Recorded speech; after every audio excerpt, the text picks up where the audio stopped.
Dios bendiga a todos en este día. Este es el día que ha hecho el Señor y es un día de alegría y un día de gozo.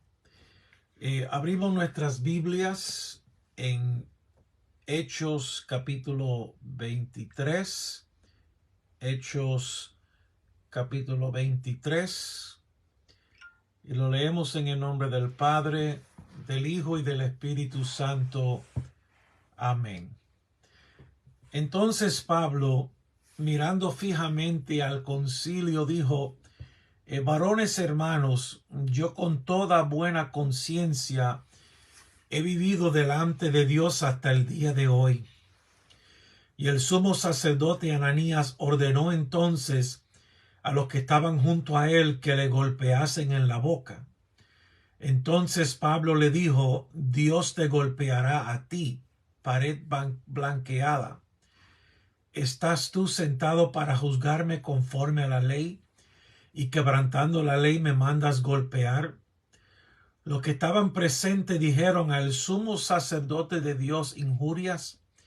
Y Pablo dijo: no sabía, hermanos, que era el sumo sacerdote, pues escrito está: no maldecirás a un príncipe de tu pueblo. Entonces Pablo, notando que una parte era de saduceos y otra de fariseos, alzó la voz en el concilio: varones hermanos, yo soy fariseo, hijo de fariseo. Acerca de la esperanza y de la resurrección de los muertos se me juzga. Cuando dijo esto, se produjo disensión entre los fariseos y los saduceos, y la asamblea se dividió, porque los saduceos dicen que no hay resurrección, ni ángel, ni espíritu, pero los fariseos afirman estas cosas. Y hubo un gran vocerío, y levantándose los escribas de la parte de los fariseos contendían diciendo: ningún mal hallamos en este hombre, que si un espíritu le ha hablado o un ángel no resistamos a Dios. Y habiendo grande disensión, el tribuno, teniendo temor de que Pablo fuese despedazado por ellos, mandó que bajasen soldados y le arrebatasen de medio de ellos y le llevasen a la fortaleza. A la noche siguiente se le presentó el Señor y le dijo: ten ánimo, Pablo, pues como has testificado de mí en Jerusalén, así es necesario que testifiques también en Roma.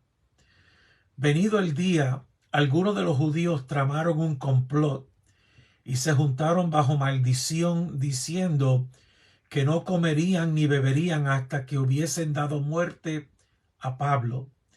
Eran más de 40 los que habían hecho esta conjuración, los cuales fueron a los principales sacerdotes y a los ancianos y dijeron: nosotros nos hemos juramentado bajo maldición a no gustar nada hasta que hayamos dado muerte a Pablo.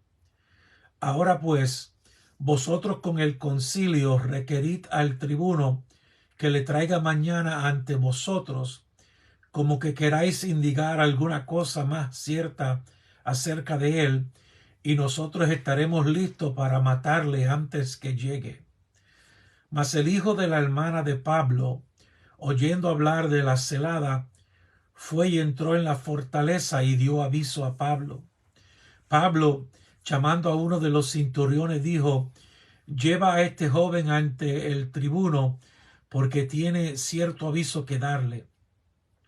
Él entonces, tomándole, le llevó al tribuno y dijo: el preso Pablo me llamó y me rogó que trajese ante ti a este joven que tiene algo que hablarte. El tribuno, tomándole de la mano y retirándose aparte, le preguntó: ¿qué es lo que tienes que decirme? Él le dijo: los judíos han convenido en rogarte que mañana lleves a Pablo ante el concilio, como que van a adquirir alguna cosa más cierta acerca de él. Pero tú no les creas, porque más de 40 hombres de ellos le acechan, los cuales se han juramentado bajo maldición a no comer ni beber hasta que le hayan dado muerte, y ahora están listos esperando tu promesa. Entonces el tribuno despidió al joven, mandándole que a nadie dijese que le había dado aviso de esto. Y llamando a 2 centuriones, mandó que preparasen para la hora tercera de la noche 200 soldados, 70 jinetes y 200 lanceros para que se fuesen hasta Cesarea, y que preparasen cabalgaduras en que, poniendo a Pablo, le llevasen en salvo a Félix el gobernador. Y escribió una carta en estos términos: Claudio Lisias, al excelentísimo gobernador Félix, salud. A este hombre, aprehendido por los judíos y que ellos iban a matar, lo libré yo, acudiendo con la tropa, habiendo sabido que era ciudadano romano, y queriendo saber la causa por que le acusaban, le llevé al concilio de ellos, y hallé que le acusaban por cuestiones de la ley de ellos, pero que ningún delito tenía digno de muerte o de prisión. Pero al ser avisado de acechanzas que los judíos han tenido contra este hombre, al punto le he enviado a ti, intimando también a los acusadores que traten delante de ti lo que tengan contra él. Pásalo bien. Y los soldados, tomando a Pablo como se le ordenó, le llevaron de noche a Antipatris, y al día siguiente, dejando a los jinetes que fuesen con él, volvieron a la fortaleza. Cuando aquellos llegaron a Cesarea y dieron la carta al gobernador, presentaron también a Pablo delante de él. Y el gobernador, leída la carta, preguntó de qué provincia era, y habiendo entendido que era de Cilicia, le dijo: te oiré cuando venga tus acusadores, y mandó que le custodiasen en el pretorio de Herodes. Dios añada bendición a su hermosa palabra. Continuamos la historia. Pablo en Jerusalén, como ya hemos leído, él fue a ofrecer ofrendas al Señor, y ahí se levantó un gran motín y golpearon a Pablo. Pablo fue librado. Luego Pablo pidió el poder hablarles a ellos en hebreo, y les habló, pero la cosa se alborotó, que tuvieron que salvar a Pablo. Y en el último capítulo, pues Pablo pidió si podía hablarle al concilio, y aquí tenemos esa conversación. El concilio es el Sanedrín, es donde están los líderes principales, tanto de sacerdotes como los gobernantes de Israel. Y como dice el pasaje, está compuesto de fariseos y saduceos, que eran los grupos más dominantes en aquel entonces. Bueno, Pablo comienza a hablar, y la primera cosa que dice parece que no cayó muy bien con ellos, porque él dice que él estaba con toda buena conciencia, ha vivido delante de Dios hasta el día de hoy.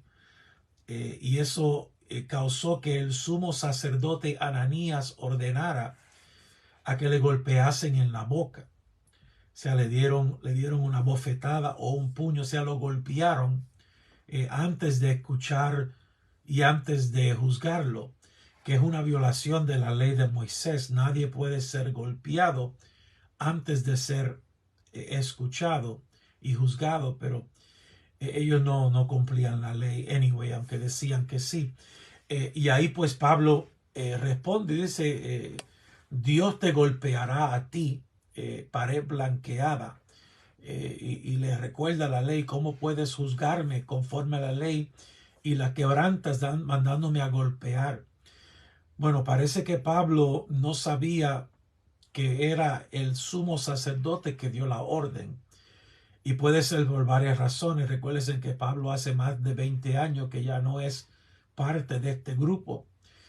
También puede ser que el sumo sacerdote no estaba vestido como sumo sacerdote, ya que ellos usaban un vestuario que los distinguía.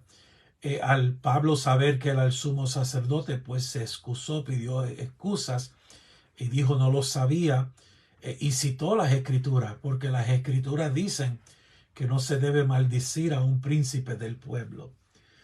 Bueno, ya Pablo sabía que ya tenía algunas cosas en contra, y ve que el grupo está dividido, y se identifica como fariseo porque eso es lo que él era, hijo de fariseo, y menciona que es por causa de la resurrección de los muertos, de la esperanza de la resurrección de los muertos que se me juzga.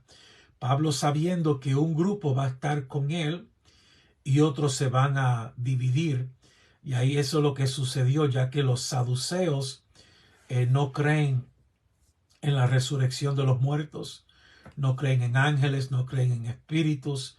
Ellos solamente aceptan los primeros 5 libros de la Biblia, el Pentateuco, y eso pues causó que el grupo se dividiera. Pablo trató de usar esta estrategia a su favor, pero como hubo grande vocerío, comenzaron a contender. Los fariseos decían: no veo nada mal en este hombre, defendiendo ahora su doctrina, que si un espíritu le habló, ¿por qué resistir a Dios? Nótese que ellos dicen lo mismo que dijo Gamaliel algún tiempo atrás. Si Dios le habló, ¿por qué pelear contra Dios? Bueno, hubo una gran disensión, que eso causó que el tribuno viniera y sacara a Pablo de esa situación, porque dice las escrituras que el temor era que lo iban a hacer pedazo. Bueno, lo llevaron a la fortaleza. Y el versículo 11, bien interesante, dice: a la noche siguiente se le presentó el Señor, tuvo una visión y vino donde era Jesús. Y nótese lo que le dice el Señor: ten ánimo. Parece que Pablo estaba desanimado, parece que Pablo estaba frustrado, porque Pablo tenía un celo por hablarle a su gente. Él mismo lo dice, que él mismo se declararía anatema si él pudiera salvar a su pueblo. Más, cada vez que iba a una ciudad, primero le predicaba a los judíos, y en el Monte Santo no pudo convencerlo a ellos, no pudo hablarles y que ellos respondieran al mensaje. Aquí, frente al Sanedrín, el grupo más alto de Israel, él no pudo predicar el mensaje como quería, y no hubo, nadie se convirtió. Y te puede imaginarse que Pablo está desanimado, está tal vez preguntándose: fallé, no logré lo que quería lograr. Pero vino el Señor para decirle: ten ánimo, Pablo, pues como has testificado de mí en Jerusalén.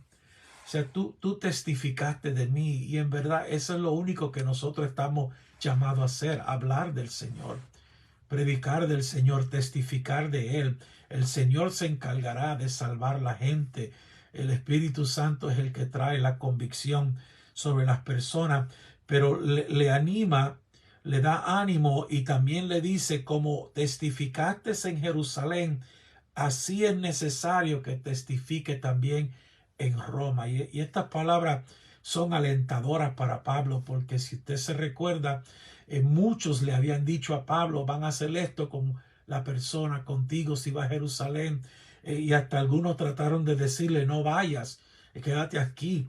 Le rogaron, mas sin embargo era plan de Dios que él fuera, y sí iba a sufrir. Y es porque Dios iba a cumplir un deseo que Pablo tenía, un deseo que Dios le dio a Pablo, de ir a Roma y también testificar ante ellos. Lo hermoso de este viaje es que Pablo no tuvo ni que pagar un centavo por este viaje. Este viaje va a ser pagado por el gobierno romano. Es verdad que lo llevan preso, pero ellos lo van a conducir sin costo alguno a Pablo o a sus otros discípulos.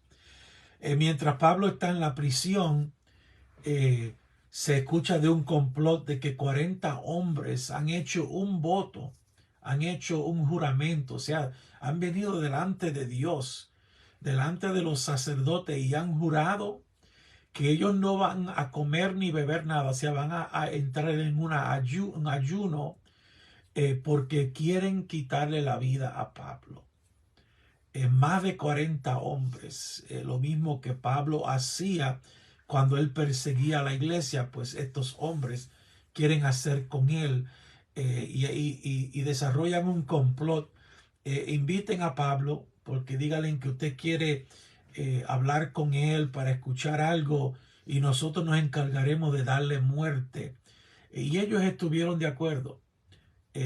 Van a mentir y van a ser cómplices en la muerte de un hombre, cosa que la ley de Dios prohíbe, pero así es el hombre religioso.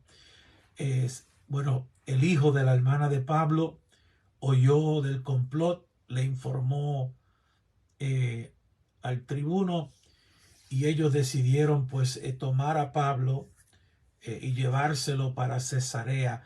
Y nótese en el versículo 22 cuántos soldados enviaron con Pablo. 470 soldados, bien preparados por si acaso los judíos trataban de arrebatar a Pablo.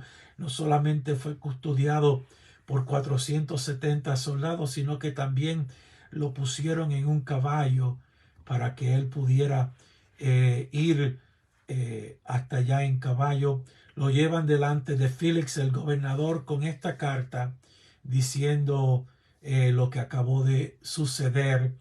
Y aquí se va a cumplir una profecía que Dios le dio a Pablo 20 años, más de 20 años atrás, cuando le dijo que él iba a hablarle a gobernadores y a reyes. Y ahora pues él va a tener una audiencia ante Félix, más luego ante Festo y más adelante ante el mismo César.